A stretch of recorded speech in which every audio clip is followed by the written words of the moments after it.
Domine ton esprit maintenant. Ne marchande pas avec tes peurs, n'attends pas la motivation, n'attends pas l'approbation. Prends le contrôle du seul territoire qui définit vraiment ta vie, ton monde intérieur. Parce que tout ce que tu fais, absolument tout, commence dans ton esprit. La manière dont tu réagis, l'importance que tu donnes aux problèmes, le courage que tu mets dans chaque geste et la force que tu mets dans chaque décision. Quand cet espace est indiscipliné, tu perds ton focus, tu perds ton énergie, tu perds ton temps.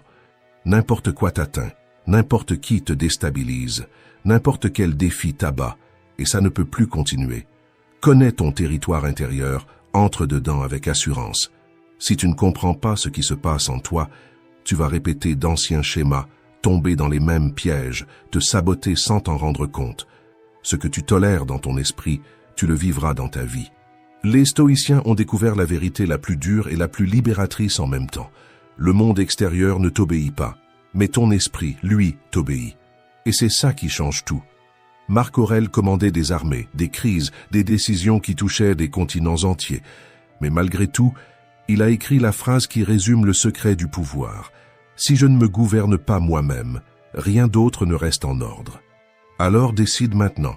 Gouverne ton esprit, ajuste ton focus, réécris tes interprétations, renforce tes émotions, arrête de réagir. Commence à diriger.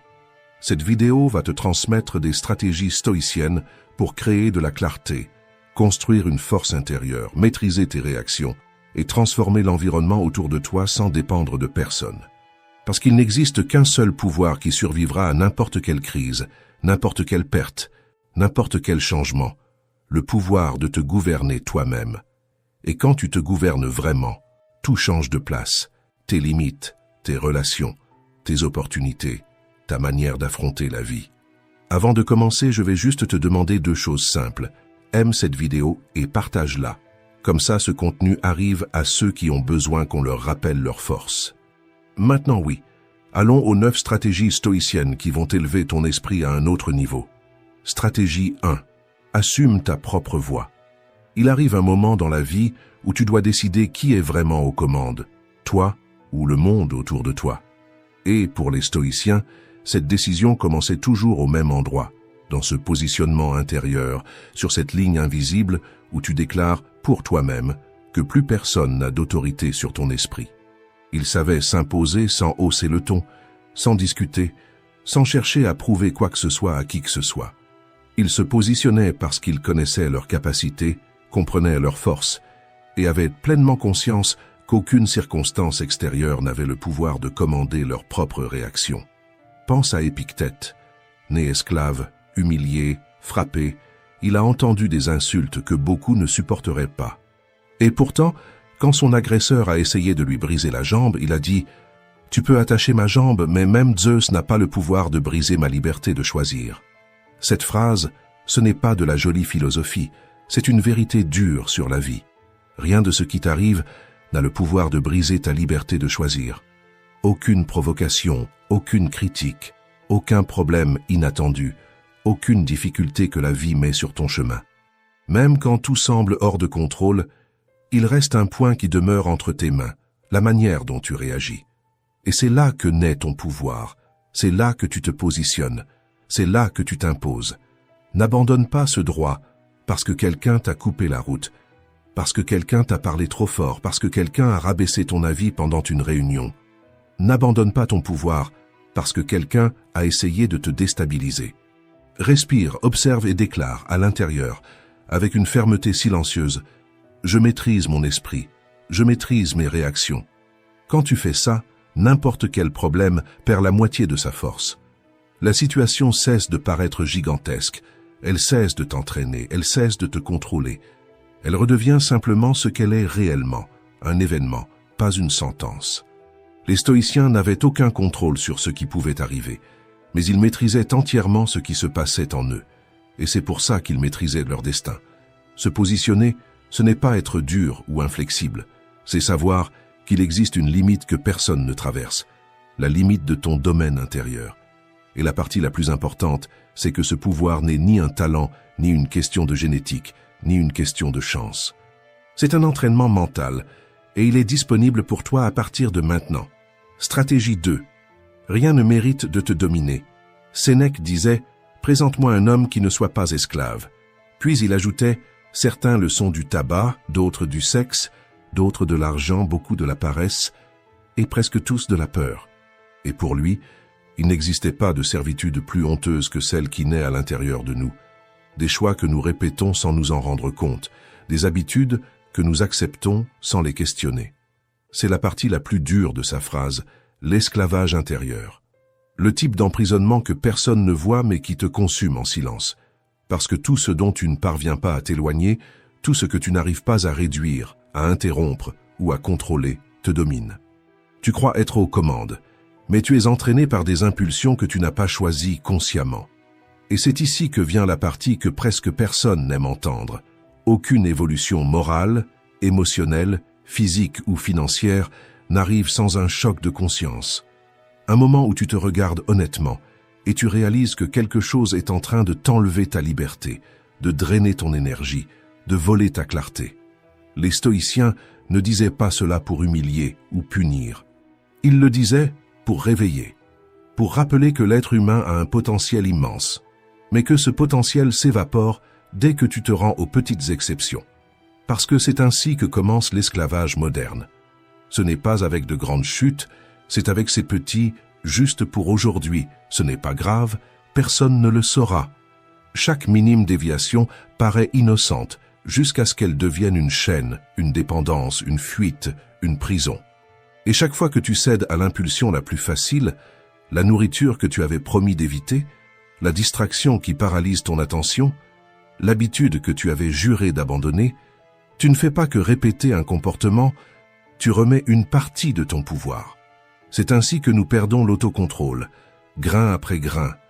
C'est ainsi que la discipline se dissout, jour après jour. Et c'est ainsi que l'esprit, autrefois solide, commence à se courber devant ce qu'il devrait commander. Mais il existe ici une vérité libératrice. L'autonomie ne naît pas quand tu triomphes d'un obstacle énorme.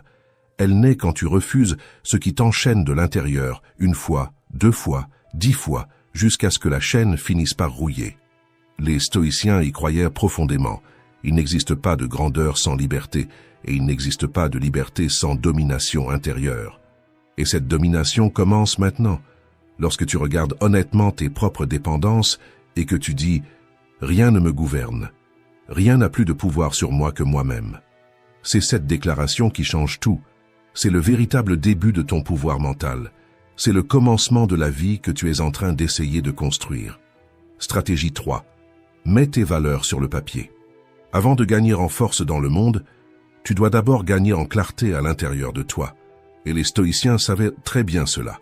Ils comprenaient que la vie se désorganise exactement au moment où nos valeurs cessent d'être conscientes, écrites, visibles, et commencent à exister seulement comme des intentions vagues dans la tête. Et toute personne qui vit seulement dans l'intention se perd, parce que rien n'est plus dangereux que d'avancer sans direction. Peut-être que tu n'as jamais pris le temps d'écrire tes valeurs, mais réfléchis avec moi. Comment espères-tu avoir de la confiance en toi si tu ne sais même pas clairement ce que tu défends? Comment veux-tu prendre de bonnes décisions si tu ne connais pas les limites qui soutiennent ton intégrité? Comment veux-tu ressentir de la paix si tu n'as pas encore décidé ce qui est non négociable pour toi? Des chercheurs ont passé 25 ans à analyser des entreprises et ont découvert quelque chose d'impressionnant. Les sociétés qui avaient leurs valeurs écrites avec une clarté absolue ont gagné 700% de profit en plus que celles qui ne les avaient pas.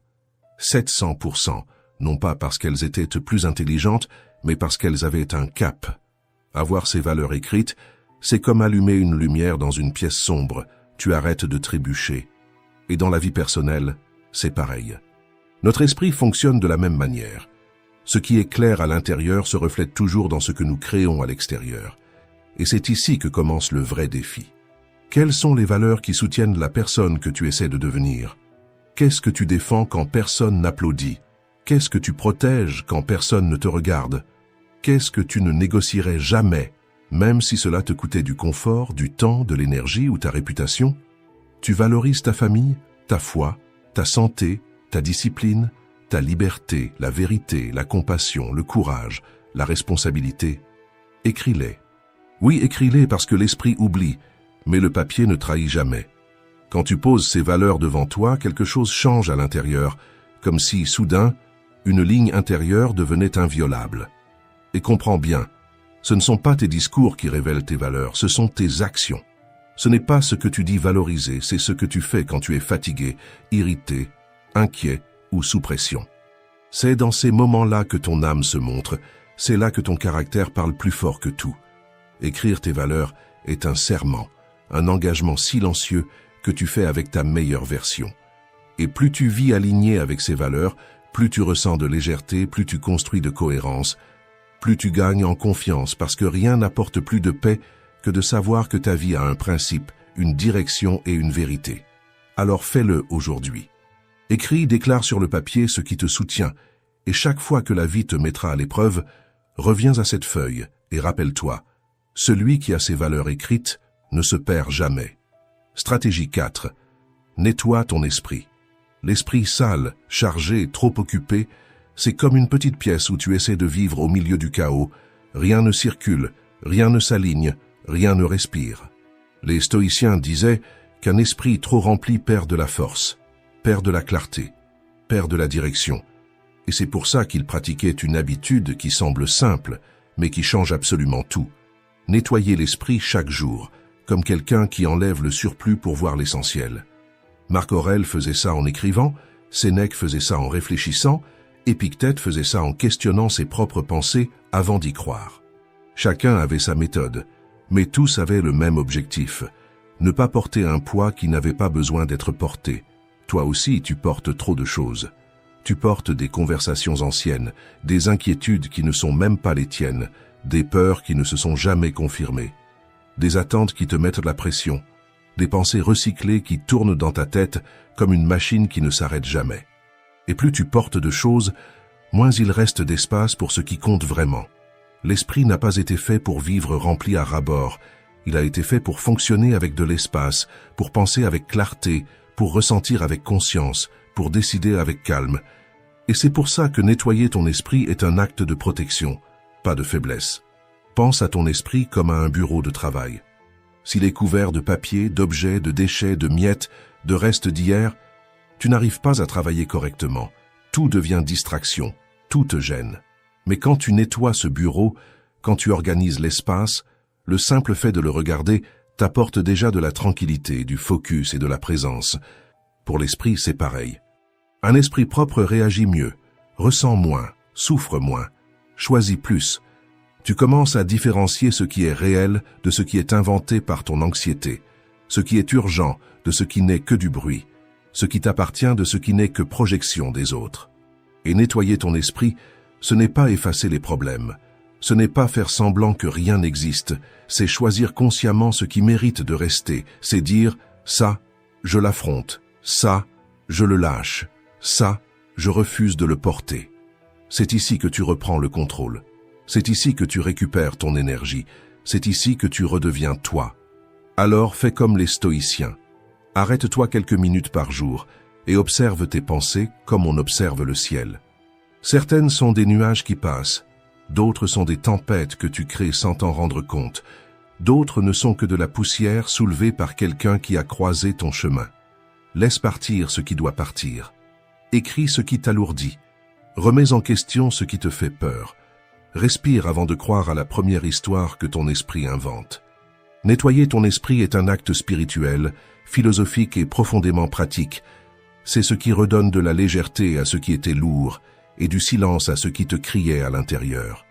Les stoïciens faisaient ça pour mieux vivre. Toi, tu le fais pour vivre plus libre. Et cette liberté commence par un geste simple.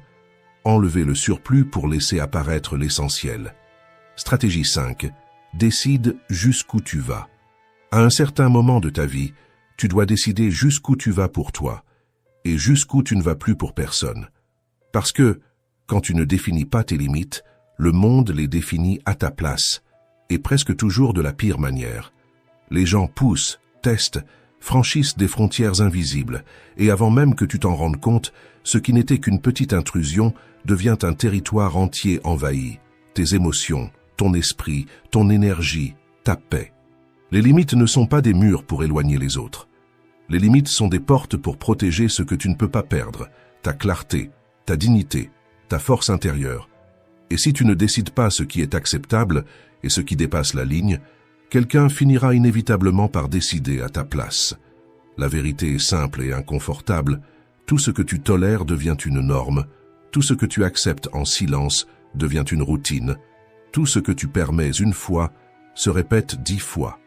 Et c'est ainsi que beaucoup perdent le contrôle de leur propre vie, non pas à cause de grandes tragédies, mais à cause de petites invasions quotidiennes qu'ils n'ont jamais eu le courage de nommer comme des limites brisées. Pense à cela quand tu supportes des remarques méchantes, quand tu ravales des manques de respect petits, quand tu portes les déchets émotionnels des autres comme si c'était ta responsabilité. Tu n'es pas en train d'être bienveillant, tu es en train d'être envahi. Et chaque intrusion silencieuse vole un morceau de ta force mentale.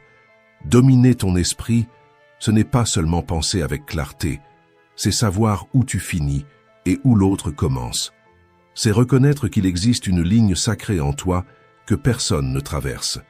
C'est comprendre que ta paix a de la valeur et que cette valeur doit être défendue avec fermeté, pas avec agressivité, mais avec conscience.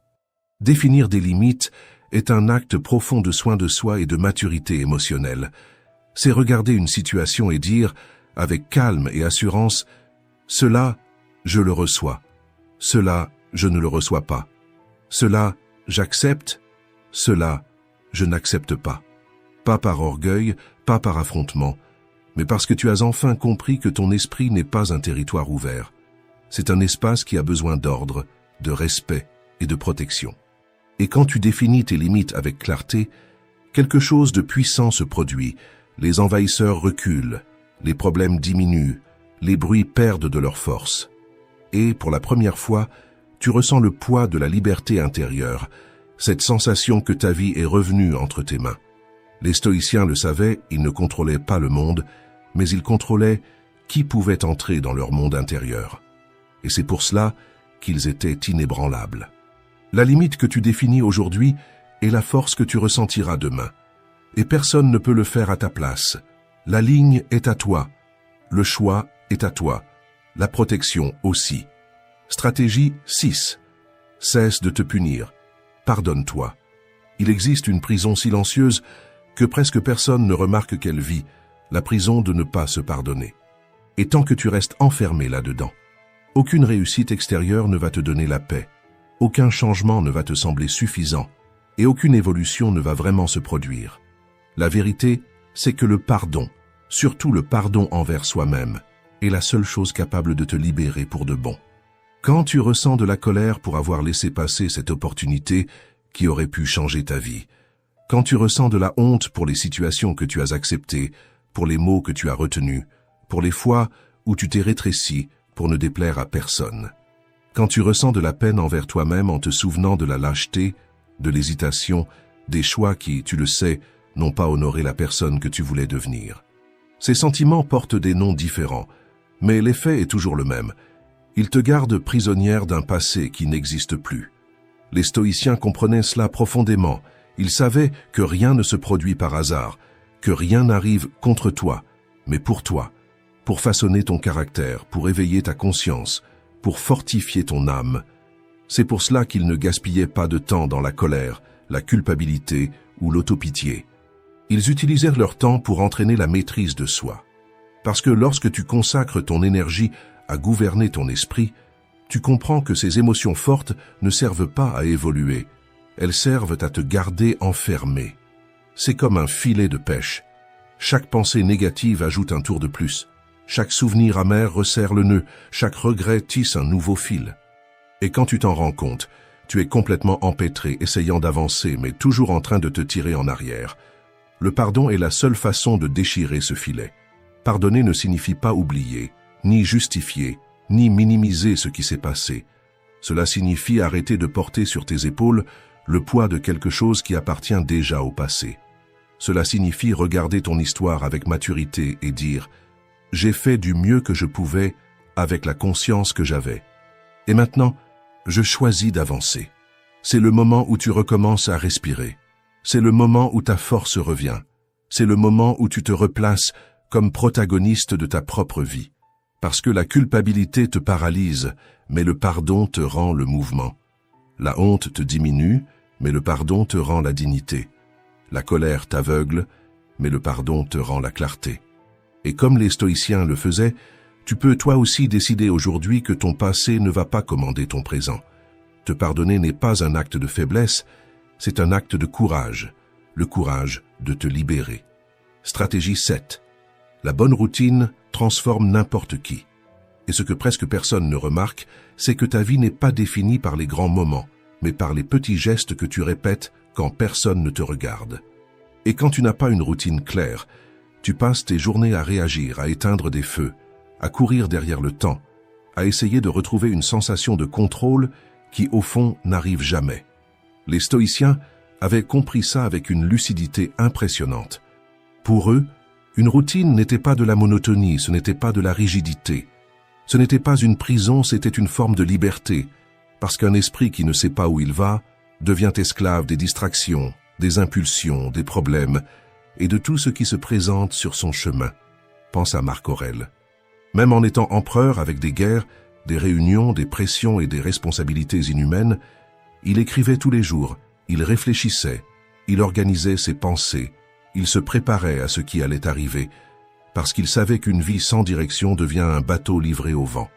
Et c'est exactement ce qui t'arrive quand tu te réveilles et que tu laisses la journée t'emporter. Sans t'en rendre compte, ton énergie se disperse, ton attention se fragmente, et chaque petite urgence t'éloigne de ce qui compte vraiment. Créer une routine, ce n'est pas chercher à tout faire parfaitement, c'est construire un terrain solide où ton esprit peut respirer, penser et agir avec clarté. C'est décider consciemment quelles sont les petites actions qui te remettent dans ton axe, et répéter ces actions jusqu'à ce qu'elles construisent en toi la vie que tu veux vraiment vivre. Ça peut être quelque chose de très simple. Se lever à la même heure, lire 10 minutes, organiser ton espace avant de sortir, faire une petite liste de ce qui compte vraiment dans la journée, marcher quelques minutes, prendre soin de ton corps, écrire ce que tu ressens. Peu de choses, mais faites avec présence et intention. Parce que c'est exactement ce qu'une bonne routine apporte. Elle t'ancre, elle te protège du chaos, elle te rend le contrôle. Sans routine, tout devient une priorité. Avec une routine, seul l'essentiel reste debout. Et il existe quelque chose d'encore plus puissant. Quand tu crées une routine, tu entraînes ton esprit à avoir confiance en toi. Tu te montres que tu es quelqu'un qui respecte ce qu'il promet, qui continue, qui avance, qui ne dépend pas de la motivation, mais de l'engagement. C'est comme ça que naît la véritable discipline, du simple, du répété, de ce qui semble petit, mais construit des géants. Alors choisis aujourd'hui un ensemble minimal de rituels quotidiens, 2, 3, pas plus, et traite-les comme la base de ta forteresse mentale, parce que quand ta routine te soutient, aucune tempête n'a la force de te renverser. Stratégie 8. Développe ta force mentale. Il existe une force que personne ne voit, mais qui détermine chaque pas de ta vie, la force intérieure. Elle ne naît pas des compliments, ni de la chance, ni des moments faciles. Elle naît de ce que tu traverses, de ce que tu supportes en silence, de ce que tu affrontes même quand tu n'as aucune certitude de réussir. Et il existe une loi simple qui gouverne cette force. Une fois que tu as vaincu le grand, le petit ne t'effraie plus jamais. Après avoir résisté à une douleur profonde, tu deviens capable de gérer des inconforts plus légers sans perdre ton équilibre. Après avoir affronté un conflit difficile, tu gagnes le courage de traverser des discussions mineures avec maturité. Après avoir agi avec honnêteté face à des sommes importantes, l'intégrité devant des valeurs plus petites devient ton réflexe naturel. Les stoïciens savaient cela. Ils savaient que chaque grande adversité entraîne quelque chose en toi, quelque chose qui ne revient jamais à son état d'origine. C'est comme un métal qui, après avoir traversé le feu, se durcit, tu en ressors différent, plus conscient de ta capacité, plus sûr de ton propre esprit. La base de la confiance en soi ne se trouve pas dans le monde extérieur, mais dans la répétition de petites fidélités intérieures. Chaque fois que tu choisis tes valeurs au lieu de la facilité, tu poses une brique. Chaque fois que tu agis avec courage malgré la peur, une autre brique. Chaque fois que tu dis la vérité, même quand le mensonge serait plus pratique, encore une brique. Et, brique après brique, tu bâtis en toi une structure que personne ne voit, mais qui soutient absolument tout, la confiance profonde que tu es capable de gérer ce qui vient. Cette force intérieure n'apparaît pas d'un coup. Elle ne surgit pas dans un moment d'illumination. Elle se forme dans le quotidien, ce jour où tu as décidé de ne pas dépasser tes propres limites. Ce moment où tu as affronté ce que tu évitais. Cette conversation difficile que tu as eu le courage de tenir. Ce non que tu as prononcé parce que tu savais que tu devais te protéger. C'est ainsi que le caractère se solidifie. C'est ainsi que le courage s'affûte. C'est ainsi que l'estime de soi se relève après des années en ruine. Pense à la force intérieure comme à une racine. Elle n'apparaît pas à la surface, elle n'attire pas l'attention, elle n'a rien à prouver. Mais c'est elle qui maintient l'arbre debout pendant la tempête. Plus elle est profonde, plus tu deviens solide. Chaque choix aligné avec tes valeurs les plus hautes renforce cette racine. Chaque attitude intègre, même minuscule, façonne silencieusement la personne que tu es en train de devenir. Et plus tu répètes ces comportements, plus ils cessent d'être un effort pour devenir une identité. La force intérieure n'est pas de la chance, ni un don, ni un destin. C'est une construction, une discipline, le travail discret de vivre en cohérence avec la personne que tu veux vraiment être. Et quand cette force grandit, quelque chose d'extraordinaire se produit. Le monde cesse de t'intimider, parce que tu découvres que la vraie sécurité n'a jamais été dehors. Elle a toujours été en toi.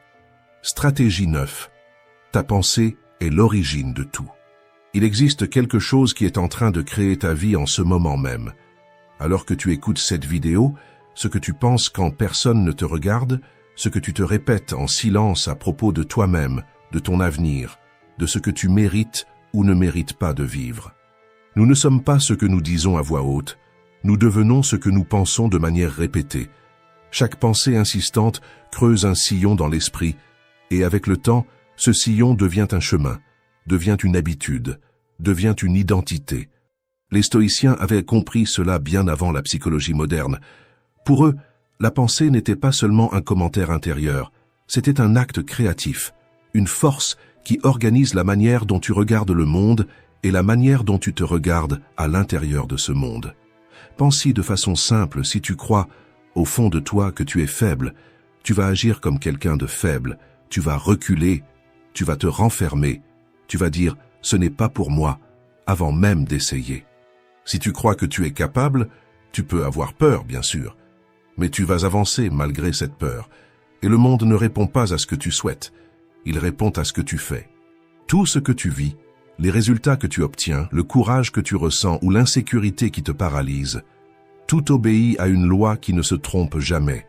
Cause et effet, rien ne naît de rien, rien ne surgit dans le vide. D'abord il y a une pensée, ensuite un choix, ensuite une habitude, et seulement après, cela devient réalité. La Bible elle-même explique cela d'une façon qui traverse les siècles. Tout ce que l'homme sème, il le récoltera. Ce n'est pas seulement de la religion, c'est une loi de la vie. L'esprit est le sol, la pensée est la graine, ta vie est la récolte. Si jour après jour tu sèmes des pensées de défaite, de comparaison, de ressentiment et de doute, tu es en train d'arroser un champ entier d'insécurité, d'anxiété et de paralysie. Tu ne peux pas récolter de la confiance sur une terre où tu n'as planté que de la peur. Mais lorsque tu commences à choisir consciemment ce que tu veux planter dans ton esprit, quelque chose change. Quand tu décides de te répéter « Je peux apprendre, je mérite de m'améliorer, je suis capable de supporter l'inconfort de grandir, j'ai de la valeur même quand personne n'applaudit », tu commences à transformer le terrain de l'intérieur. Le corps réagit, les choix changent, la posture change, l'énergie change. Et petit à petit, la réalité commence à s'ajuster à ce que tu as décidé de croire. Ce n'est pas de la magie, c'est de la cohérence. Tu penses différemment, tu agis différemment, tu persistes d'une manière différente. Et la vie répond à ce nouveau niveau d'attitude. C'est pour cela que voici ton défi stoïque. Durant les 7 prochains jours, choisis une phrase qui renforce la personne que tu veux devenir. Et répète cette phrase chaque jour, à voix basse ou en pensée, surtout quand le doute apparaît. Cela peut être « Je domine mon esprit. Je peux apprendre n'importe quoi. Je mérite une vie ordonnée. Ma valeur vient de moi. » Écris cette phrase sur un papier, laisse-la bien en vue